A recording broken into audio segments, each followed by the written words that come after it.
Hi y'all, it's Anj and Sasha. We're on our morning walk and taking a pause to look at the ocean because she's beautiful today. And we both had some stuff happen recently where we're just like trying to process it and figure out. Actually, we're not even trying to figure out what happened. We actually pretty much know what happened.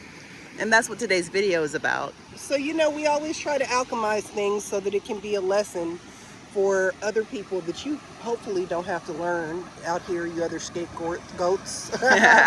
Or if you do have to learn it, at least maybe this will be some information that'll be helpful to you in figuring out what you need. I think that in part 99 of Don't Save Her, She Don't Want to Be Saved, is this idea that we can save someone from their own privilege. We cannot save someone from their own privilege. And the resulting self-destruction. Because privilege leads to fragility, whether it's privilege in the larger system or whether it's privilege in the smaller system of the family or the community. Privilege leads to fragility, and you cannot save people from that. And the wild part about it is you probably have an ability to kind of see what is about to happen because you've had to watch and learn in your system over and over again, the way that people continue to create chaos. Word. So you might be like, I think maybe I'm wild. Maybe they're fighting. That's why I'm getting off track. Maybe I'm just like completely wild and I'm delusional.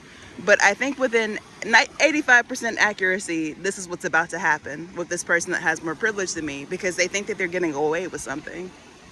So then you wait, you try to tell them, you try to let them know. They become abusive when you try to let them know what's about to happen.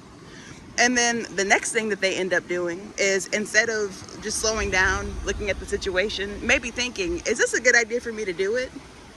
They're like, nah, I'm 10 toes down. And within them being 10 toes down, everything that you tried to warn them about is what ends up happening. That part, because the people who are in the system who are not scapegoats, just by virtue of being in the system, are people who have privilege.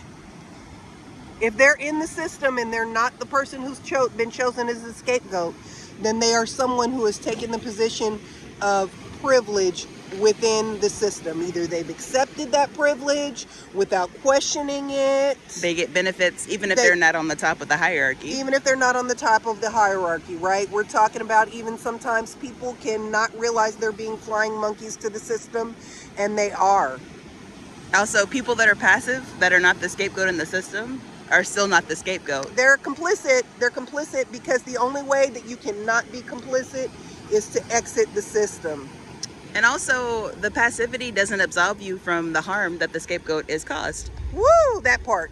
All right, y'all. Thank you for listening to us yell at the camera. Hope you enjoy the waves. I hope you enjoy the ocean. She's beautiful.